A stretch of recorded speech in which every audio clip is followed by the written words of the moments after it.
से हम आज़ाद हुए हैं 1947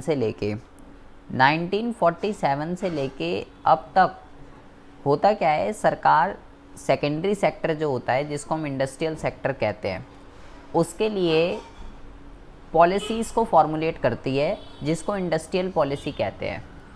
अब पॉलिसी फॉर्मुलेट करती है, इस पॉलिसी में क्या होता है, इसका मतलब ये होता है इंडस्ट्रीज़ बेटा कई तरीके की होती है, ठीक है। बेसिकली आप ये लगा लो दो तरीके की है, एक होती है स्मॉल स्केल इंडस्ट्री, एक होती है लार्ज स्केल इंडस्ट्री। तो पॉलिसीज़ के अंदर पॉलिसी को ओपन करने से लेकर जो भी rule regulation term and condition जो भी होता है ना, वो उस पॉलिसी के अंदर लिखा रहता है कि भाई किसी पॉलिसी को ओपन करने के लिए लाइसेंस लेना पड़ेगा, नहीं लेना पड़ेगा, कैसे ओपन होगी, कहाँ होगी, एक्सपोर्ट इंपोर्ट कर सकती है, नहीं कर सकती है। तो जितनी भी इंडस्ट्री को चलाने के जितने भी रूल रेगुलेशन सब कुछ जो होते हैं वो पॉलिसी के अंदर लिखे जाते हैं कि एक इंडस्ट्री रन कैसे करेगी किसी देश के अंदर, उसको इंडस्ट्रियल पॉलिसी कहते हैं। सबसे पहली जो हमने इंडस्ट्रियल पॉलिसी है वो 1948 में अडॉप्ट की थी, क्योंकि 1947 में हम आज़ाद हुए थे। 47 के बाद सिंपल सी बात है अगले ही साल हमने क्या करा, इंडस्ट्रियल पॉलिसी लॉन्च करी। और टाइम टू टाइम इसके अंदर जो है चेंज आता गया, परिवर्तन आता गया। मतलब कि 1948 में हमने इंडस्ट्रीज़ के लिए कुछ टर्म एंड कंडीशन रखी, अब उसमें कुछ कमी पेशी होगी, तो उसके बाद हमने 1956 में फिर एक पॉलिसी फॉर्मुलेट करी। टाइम टू टाइम इस पॉलिसी के अंदर चेंज आता गया। सबसे पहली कब आई, मैंने बोला सबसे पहली जो आई है भाई वो आई है 1948 में। फिर दूसरी जो आई है वो आई है आपकी, पहली तो आ गई आपकी 1948 में, तो हम पढ़ेंगे 1948 की औद्योगिक नीति क्या थी, इसके क्या ऑब्जेक्ट थे, इसके क्या फीचर थे। फिर इसमें थोड़ा चेंज किया गया, इसमें थोड़ी कमी पेशी थी, इसमें थोड़ा चेंज किया गया। फिर दूसरी इंडस्ट्रियल पॉलिसी आई जिसको 1956 की औद्योगिक नीति कहते हैं। फिर इसमें भी कुछ कमी पेशी थी, फिर हमने और इसके अंदर चेंज किया 1956 वाली। फिर 1977 की आई, फिर इसमें भी कुछ कमी पेशी थी, इसमें भी कुछ चेंज किया गया। फिर 1980 की आई, फिर उसमें भी कुछ कमी पेशी थी, उसमें भी कुछ चेंज किया गया। फिर 1990 में आई, और 90 के बाद फिर लास्ट के अंदर 1990 में किया। फिर लास्ट में हमने 1991 में एक पॉलिसी को अडॉप्ट किया जिसको 1991 की औद्योगिक नीति कहते हैं। ये बहुत ही ज़्यादा इम्पॉर्टेंट है, ठीक है। तो कितनी पॉलिसी हो गई, पहली 48 में, दूसरी 56 में। 48 से लेके 56 तक, पहली 48 थी, ठीक है, 48 आई, 56 आई, 77 आई, 80 आई, 90 आई, 91 आई, सारी आई है, ठीक है। तो कम से कम 5 से 6 पॉलिसी हम चेंज कर चुके। तो भाई हमें इन्हीं पॉलिसी के रिगार्डिंग पढ़ना है कि 1948 में क्या था, 1956 की पॉलिसी में क्या था, 77 में क्या था, 80 में क्या था, 90 में क्या था और 91 में क्या था। किस पॉलिसी के अंदर क्या क्या ऑब्जेक्ट थे, क्या क्या फीचर्स थे, आखिर हर पॉलिसी एक दूसरे से डिफरेंट कैसे है। मैंने बोला इंडस्ट्रियल पॉलिसी का मतलब होता है इंडस्ट्री को चलाने के लिए जो रूल एंड रेगुलेशन से लिखे जाते हैं कि भाई कितना टैक्स लगेगा, कितना नहीं लगेगा, लाइसेंस लेना है नहीं लेना, किसके कंट्रोल में होगा, किसके कंट्रोल में नहीं होगा, ये सारी की सारी चीज़ें जो है इसके अंदर लिखी जाती है, इसको इंडस्ट्रियल पॉलिसी कहते हैं। तो बेसिकली हमें इस चैप्टर के अंदर 5 से 6 तरीके की पॉलिसीज़ को पढ़ना है, और ये चैप्टर दी एंड हो जाएगा 6 पॉलिसी के अंदर। और सबसे इम्पॉर्टेंट जो पॉलिसी है इसके अंदर वो है 1991 की। एग्ज़ाम के अंदर 1991 की औद्योगिक पॉलिसी के ऊपर क्वेश्चन आना ही आना है, ठीक है। तो आप बोलोगे सब वही पढ़ लेते हैं फिर डायरेक्ट जब वही आएगा तो, लेकिन उससे पहले क्या चल रहा था आपको उसका भी तो पता होना चाहिए, तो वो ज़्यादा अच्छे से समझ में आएगा। तो उसके लिए हमें उसके पीछे का जो है सारा पता होना चाहिए। तो हम बात करते हैं सबसे पहले हम अपनी सबसे पहली औद्योगिक नीति की, जिसको 1948 की औद्योगिक नीति कहते हैं। इसके क्या ऑब्जेक्ट थे और ये क्या है, इसके बारे में ज़रा समझते हैं। कह रहा है किसी भी देश के औद्योगिक विकास का आधार उस देश की औद्योगिक नीति होती है।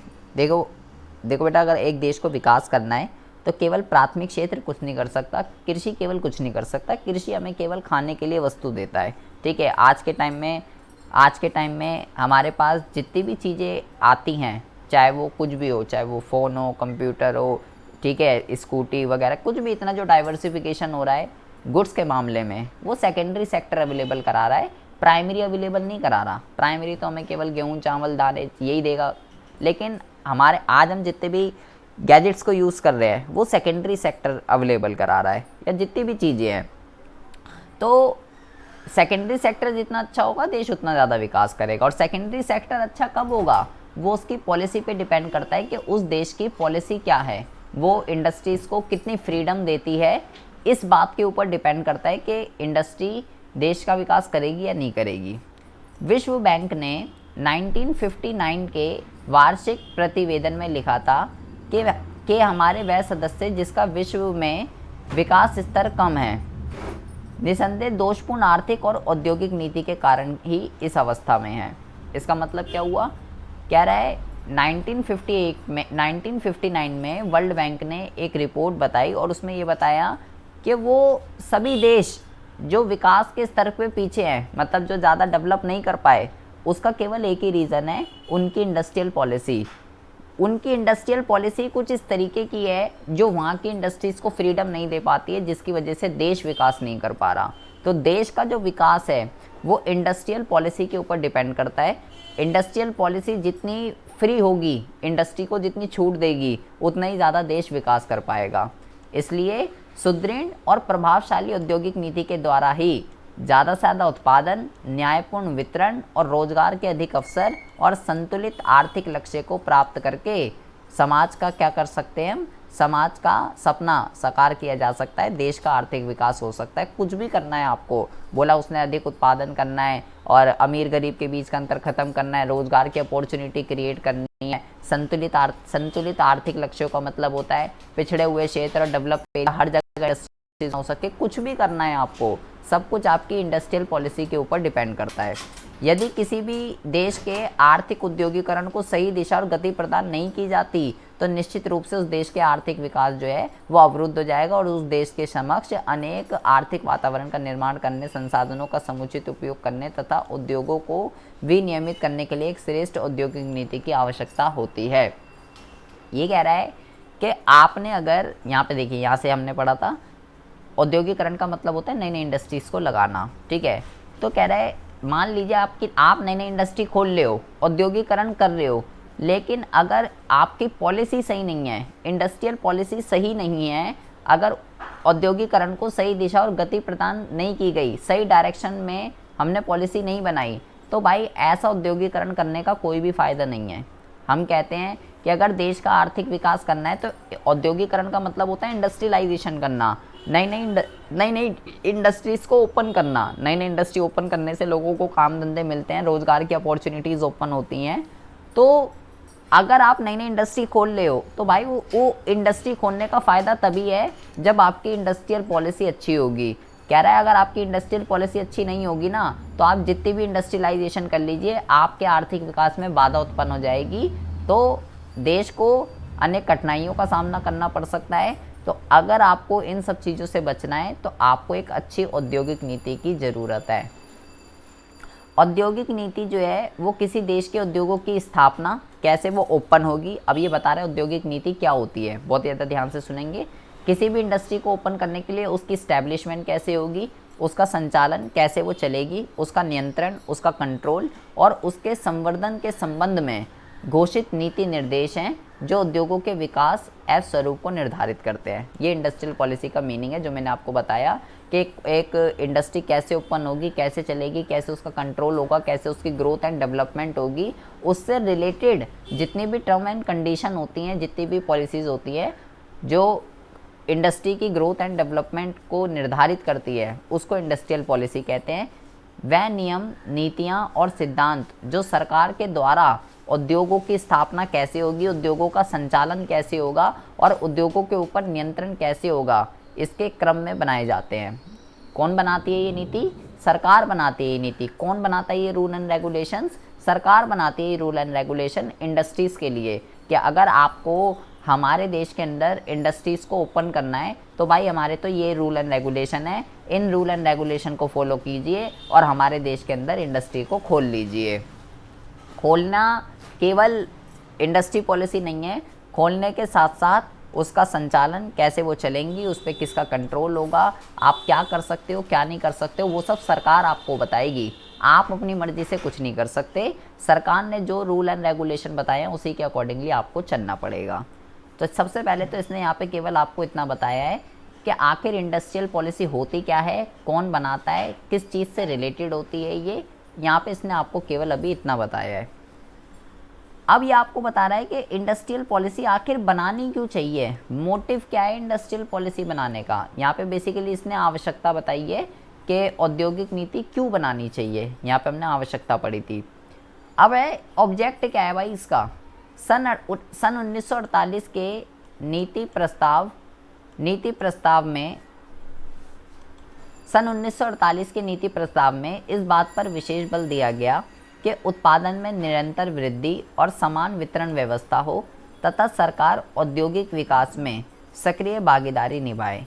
सन 1956 की संशोधित नीति में आर्थिक विकास की दर में वृद्धि तथा औद्योगिक विकास में तेजी लाने पर बल दिया गया, तो वर्तमान औद्योगिक नीति 1991 में औद्योगिक व्यवस्था का अधिक स्वतंत्रता प्रदान करने की बात की गई।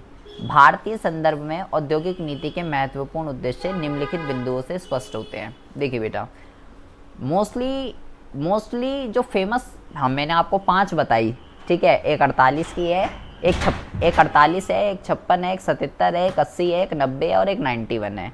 लेकिन जो फेमस है वो केवल 3 है, एक 48, एक 56 और एक 91।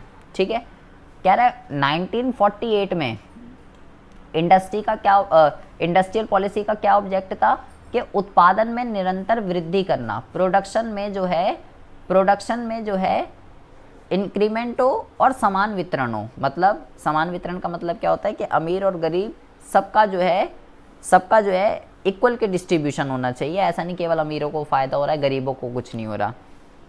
जबकि दूसरी इंडस्ट्रियल पॉलिसी अगर हम बात करें 1956 की, वहाँ पे क्या ऑब्जेक्ट था, आर्थिक विकास की दर में वृद्धि करना और औद्योगिक विकास में तेजी लाना, ज़्यादा से ज़्यादा इंडस्ट्रीज ओपन हो, ये दूसरी का था ऑब्जेक्ट। जबकि तीसरी का क्या था कि इंडस्ट्रीज को ज़्यादा से ज़्यादा फ्रीडम देना। तो हर पॉलिसी का एक अलग टारगेट था, एक अलग ऑब्जेक्ट था। 1948 में अलग ऑब्जेक्ट है, 1956 में अलग ऑब्जेक्ट है, 1991 में अलग ऑब्जेक्ट है। तो अब तक 48 से लेके 91 तक की अगर हम जितनी भी बात करें, जितनी भी पॉलिसी फॉर्मुलेट की गई है, तो उनसे जो ऑब्जेक्ट निकल के आ रहे हैं वो बेसिकली ये आपके देख रहे हैं 8 लिखे हुए हैं।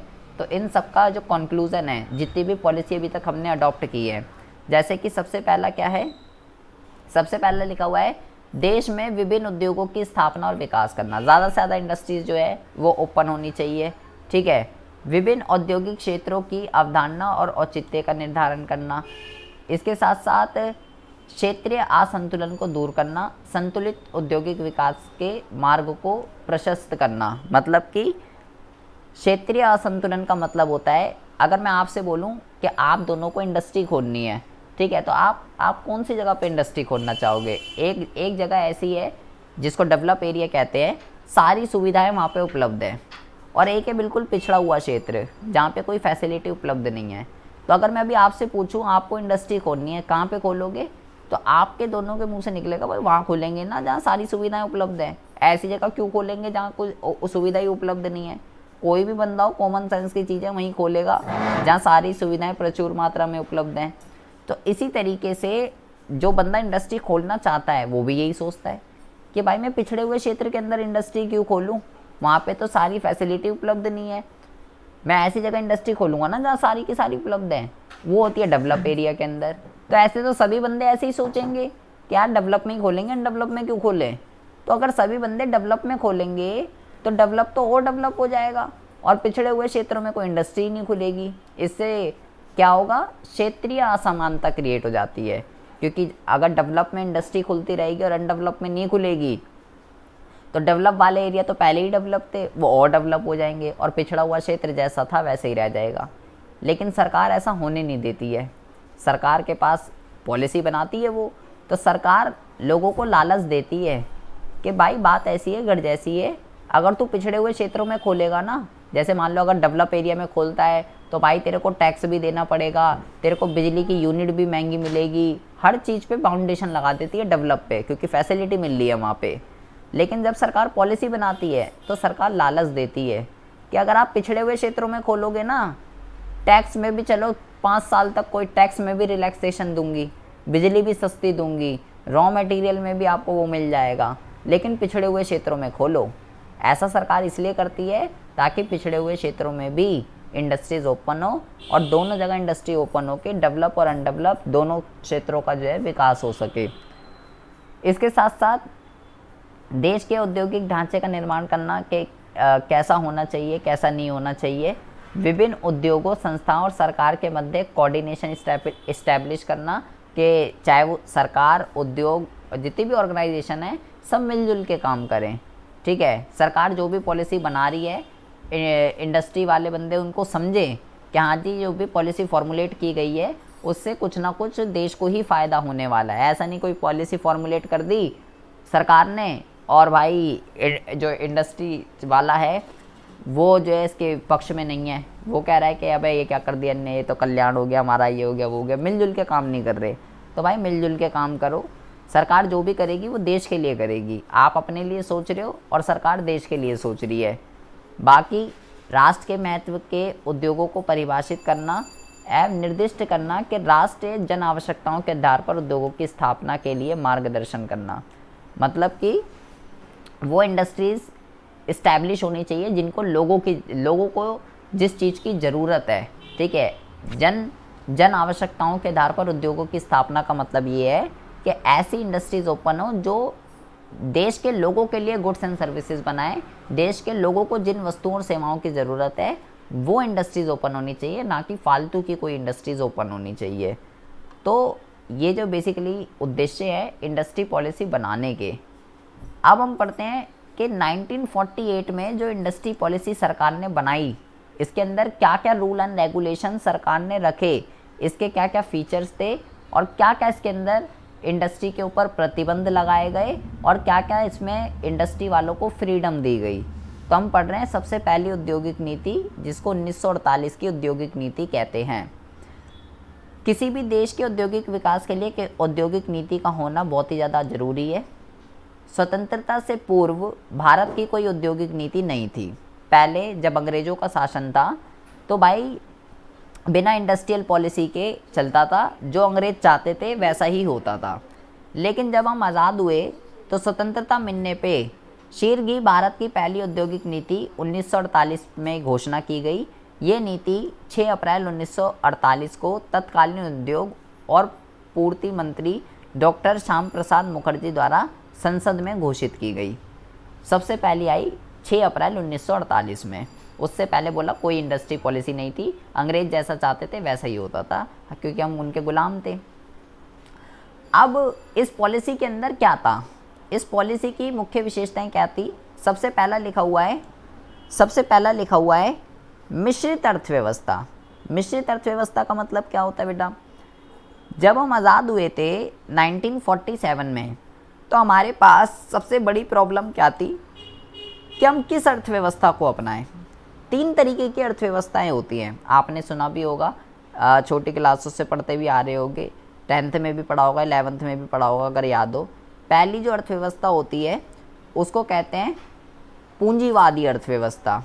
सबसे पहली जो अर्थव्यवस्था होती है इसको हम कहते हैं पूंजीवादी या पूंजीवाद भी कह सकते हो। दूसरी जो होती है वो होती है समाजवादी, और तीसरी या समाजवाद भी कह सकते हो, और तीसरी जो होती है वो होती है मिश्रित अर्थव्यवस्था। तो सबसे पहला जो हमारे सामने प्रॉब्लम थी वो तो यार कौन से टाइप की अर्थव्यवस्था को अपनाएं। पहले तो हमें तीनों टाइप पता होने चाहिए कि किसके अंदर क्या होता है, तभी तो पता चलेगा कि हमें अपनाना क्या है। देखो 200 साल तक हमारे पे अंग्रेज जो है शासन करके पहले ऐसी तैसी हुई पड़ी थी देश की, ठीक है, और कई सारे उद्देश्यों को हमको अचीव करना था। हमारी अर्थव्यवस्था ट्रैक पे नहीं थी, उसको ट्रैक पे लाने के लिए हमें बहुत ही सोच समझ के ये डिसीज़न लेना था यार किस टाइप की अर्थव्यवस्था को हम सिलेक्ट करें।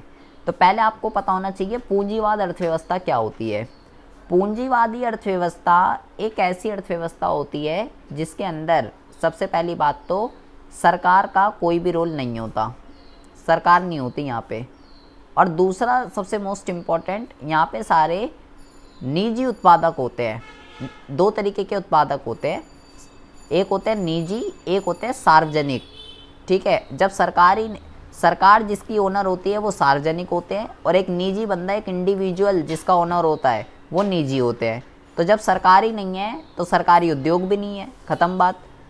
इंडस्ट्री जो होंगी केवल प्राइवेट वाली होंगी, मतलब ये समझ लो प्योर प्राइवेटाइजेशन। प्राइवेटाइजेशन का मतलब होता है निजीकरण, मतलब कि जो निजी उत्पादक होते हैं वो केवल लाभ कमाने के लिए काम करते हैं, अपने फ़ायदे के लिए।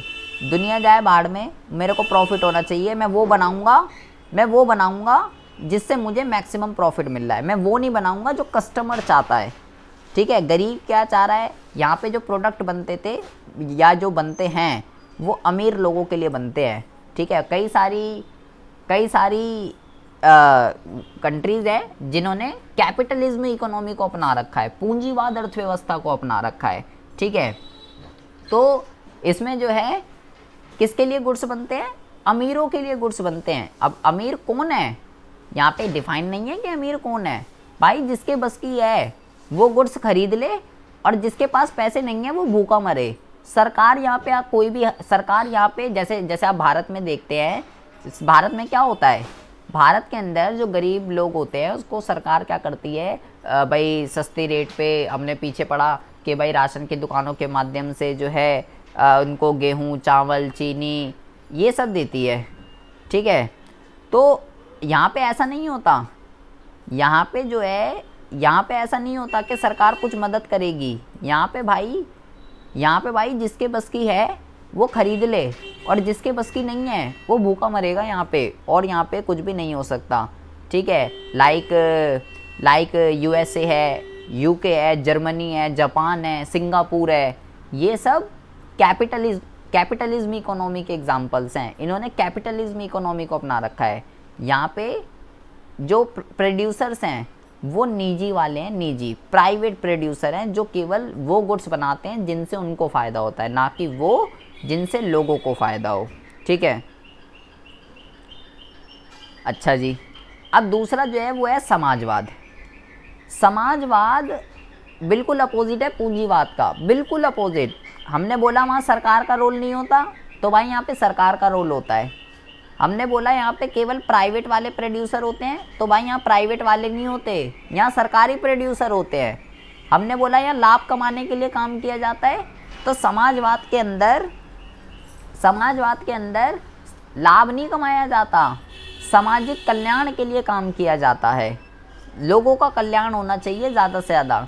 हमने बोला यहाँ अमीरों के लिए गुड्स बनने चाहिए, तो भाई यहाँ गरीबों के लिए गुड्स बनते हैं। तो आप बोलोगे यार ये तो बहुत बढ़िया है, तो हम इसी को अपनाते। फिर हमने मिश्रित अर्थव्यवस्था को जो है क्यों अपनाया, अब ज़रा ये समझिए। सबसे पहली बात तो हम बात करते हैं पूंजीवाद की। पूंजीवाद को तो हम दूर दूर तक अपना नहीं सकते थे, क्योंकि हमने बोला भाई पहले ही 200 साल तक अंग्रेज ऐसी तैसी करके चले गए थे, और पूंजीवाद को अपना लेते तो और ऐसी तैसी हो जाती देश की।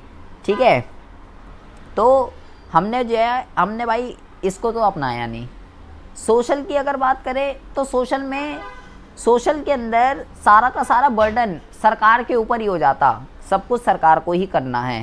ठीक है, तो सरकार ने सोचा कि यार पूंजीवाद और समाजवाद, पूंजीवाद अपना नहीं सकते, समाजवाद में मेरे ऊपर हो जाएगा, तो एक काम करते हैं, इन दोनों का एक मिक्सचर लगाते हैं, और इसको नाम दिया गया मिश्रित अर्थव्यवस्था। मिश्रित अर्थव्यवस्था, इसके नाम से ही आपको पता चल रहा है मिक्स इकोनॉमी। ये दोनों का ही कॉम्बिनेशन होता है, जिसमें निजी वाला भी होता है और सार्वजनिक वाला भी होता है, दोनों मिलकर काम करते हैं। लेकिन मेन प्रायोरिटी किसकी रहती है, सरकार की रहती है। निजी वाला सरकार के अंडर में काम करेगा, सरकार जैसा बोलेगी वैसा वैसा चलेगा। तो ये सबसे बेटर मॉडल है as comparison to capitalism and socialism. तो हमने क्या करा, हमने 1948 के प्रस्ताव में सर्वप्रथम मिश्रित अर्थव्यवस्था को स्वीकार किया कि भाई हम तो मिक्स्ड इकोनॉमी है, जिसमें मिक्स्ड इकोनॉमी में क्या होगा बेटा, उद्योगों का विकास निजी और सार्वजनिक दोनों ही क्षेत्रों में करने का प्रस्ताव जो है, दोनों ही क्षेत्रों में प्रस्ताव था, जो कि मैंने आपको बताया कि पूंजीवाद में होता है केवल निजी वाला, समाजवाद में होता है केवल सार्वजनिक वाला, और मिश्रित में होते हैं दोनों। मतलब कि देश के अंदर सरकारी इंडस्ट्री भी खुल सकती है जिस पे सरकार का कंट्रोल होगा, और देश के अंदर प्राइवेट इंडस्ट्री भी खुल सकती है जिसमें एक इंडिविजुअल बंदे का हाथ होगा। ओनर होगा वो, जो मन है उसका वो करे, और सरकार का जो मन है वो करे, अपनी अपनी इंडस्ट्री चला सकते हैं, मिलजुल के काम करेंगे। ठीक है। निजी क्षेत्रों के पास सीमित संसाधनों के कारण ऐसे उद्योग जिसमें अधिक पूंजी की आवश्यकता होती थी तथा जिसमें गर्भाधान काल अधिक नहीं होता तथा सार्वजनिक क्षेत्र में आधारभूत उद्योगों का विकास करने का प्रस्ताव रखा गया। बोल रहा है उस टाइम पे, क्योंकि हम भाई आज़ादी हुए थे, 200 साल बाद हम आज़ाद हुए थे, तो जो निजी वाले हैं भैया, इंडस्ट्री ओपन करने के लिए पैसा चाहिए पहली बात तो, और अगर आप कोई ऐसी इंडस्ट्री खोलना चाहते हो जिसमें पैसा ही पैसा लगेगा, तो भाई उस टाइम पे प्राइवेट वालों के पास पैसा नहीं था। 200 साल तक अंग्रेज़ों ने ऐसी तैसी कर दी, तो प्राइवेट वाले के पास कहाँ से पैसा है? नॉर्मल बंदे के पास तो पैसा था ही नहीं ना उस टाइम पे, तो प्राइवेट वालों के पास पैसा नहीं था, छोटे मोटी इंडस्ट्री वो खोल सकते थे। बाकी सारा का सारा जिम्मा जो है सरकार ने अपने ऊपर ही उठाया कि सरकार को ही करना पड़ेगा, क्योंकि उस टाइम पे हम ट्रैक पे नहीं थे। अगले साल ही तो, अगले एक ही साल की तो बात है भाई, हम जो है हमने कब अपनाया? 6 अप्रैल को। ठीक है, तो कुछ महीनों पहले की बात है, तो सारा जिम्मा सरकार को ही उठाना था। तो सबसे पहला जो फीचर है 1948 की औद्योगिक नीति का, वो है कि हमने मिश्रित अर्थव्यवस्था को अडॉप्ट किया। अब सरकार ने क्या किया इसके अंदर? उद्योगों का वर्गीकरण। सरकार ने इंडस्ट्री जितनी भी होती है, सरकार ने क्या करा? इंडस्ट्री का क्लासिफिकेशन कर दिया 4 भागों में। औद्योगिक नीति में इसको 4 भाग में बांट दिया। ये सबसे मेन पॉइंट है बेटा, हर इंडस्ट्री के अंदर सरकार ने जैसे इसके अंदर 4 में बांटा है, जब हम 1956 की पढ़ेंगे तो वहाँ पे 3 में बांट दिया। ठीक है, तो ये आपको ध्यान रखना है। इसमें क्या करा सरकार ने? 4 उद्योगों में किस किस क्या क्या पॉइंट हैं? सबसे पहला है सरकारी क्षेत्र।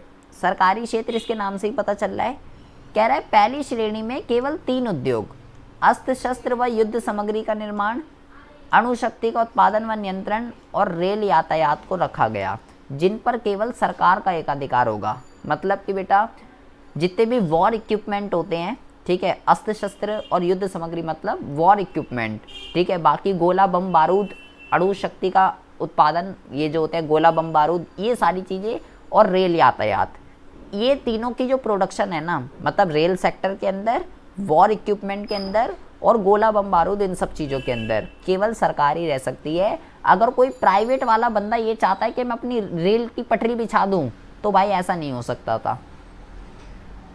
इन तीनों सेक्टरों के ऊपर सरकार का कंट्रोल था। तो सरकार ने बोला भाई ये जो सेक्टर है ना, रेल, वॉर इक्विपमेंट और गोला बम बारूद जैसी चीज़ें, ये इसका कंट्रोल केवल मेरे पे है, मेरा एक अधिकार है, इसको केवल मैं ही प्रोड्यूस कर सकती हूँ, मेरे अलावा और कोई नहीं कर सकता। और ये भी स्पष्ट किया गया कि आवश्यकता पड़ने पर सरकार सुरक्षा की दृष्टि से किसी भी अन्य उद्योग को इस श्रेणी में ला सकती है। अगर सरकार को लगता है कि मैं जो है सही नहीं कर रही हूँ या मैं डिमांड को फुलफ़िल नहीं कर पा रही हूँ, अगर मुझे लगता है, तो अगर मैं किसी और इंडस्ट्री, मतलब कोई और दूसरी इंडस्ट्री अगर और इसमें बाद में ऐड होना चाहे, कोई और सा सेक्टर, तो वो भी इसमें ऐड हो सकता है। लेकिन पहले तो इसमें शुरू में 3 इंडस्ट्री को रखा गया। दूसरा जो एडिंग है वो है आधारभूत उद्योग। कह रहा है इस वर्ग में 6 उद्योगों को शामिल किया गया। कौन कौन से? लोहा इस्पात, कोयला, जलयान, वायुयान, तार और रेडियो सेक्टर वगैरह, बेसिकली टेलीफोन और खनिज उद्योग। ये 6 उद्योगों को इस कैटेगरी के अंदर रखा गया। इन उद्योगों में मौजूदा इकाइयों को निजी क्षेत्रों में रहने व विकास करने का अवसर दिया गया, लेकिन इन इकाइयों का केवल सरकार द्वारा ही स्थापित किया जाएगा।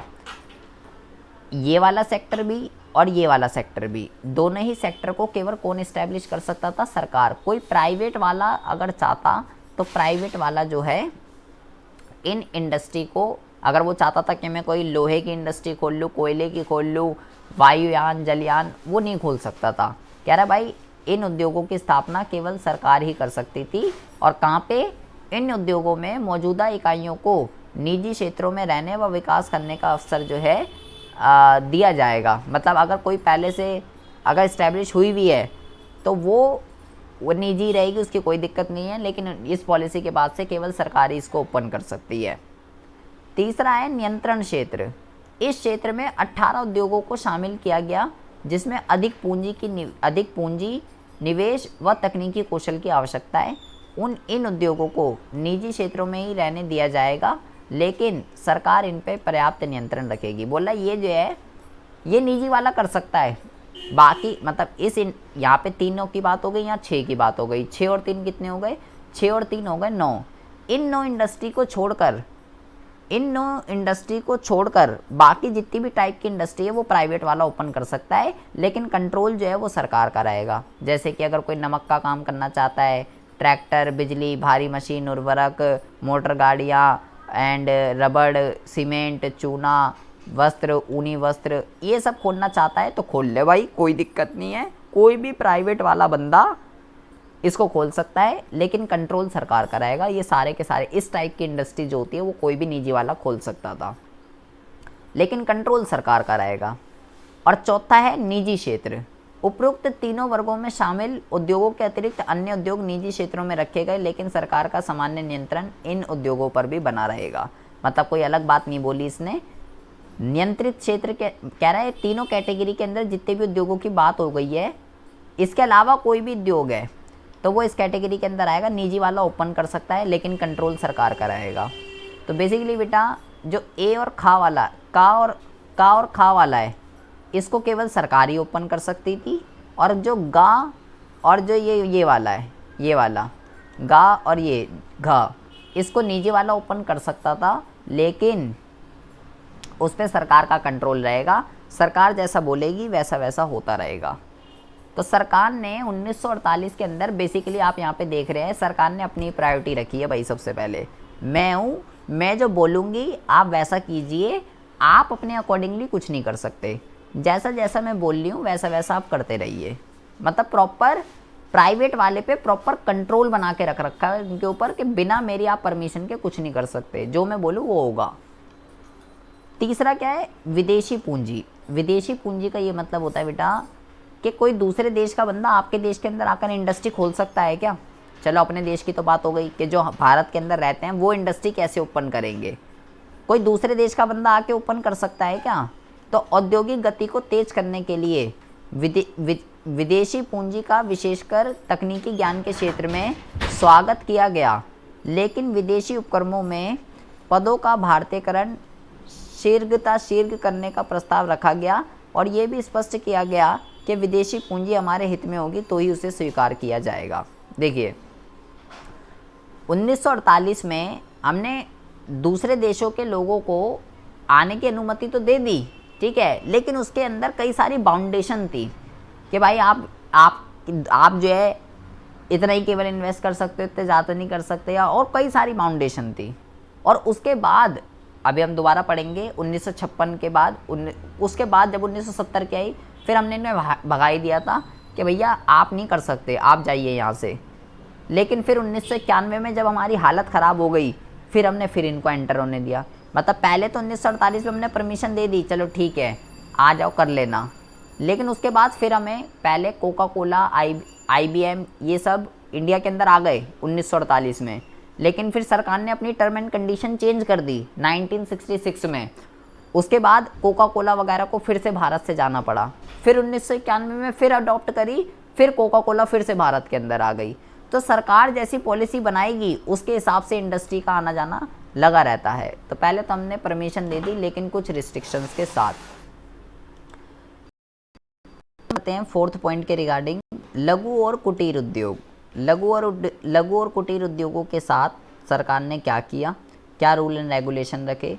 तो कह रहे इस नीति में लघु और कुटीर उद्योगों के महत्व को स्वीकार किया गया, उनके विकास हेतु पर्याप्त ध्यान देने की बात की गई और ये भी स्पष्ट किया गया कि सरकार इनके विकास के दृष्टिकोण से बड़े उद्योगों से एकीकरण करके समन्वय का प्रयास करेगी। सरकार को ये रियलाइज़ हुआ बेटा लघु और कुटीर उद्योग क्या होते हैं, जिनके लिए बहुत ही कम निवेश की ज़रूरत होती है, उनको लघु और कुटीर उद्योग कहते हैं, ठीक है।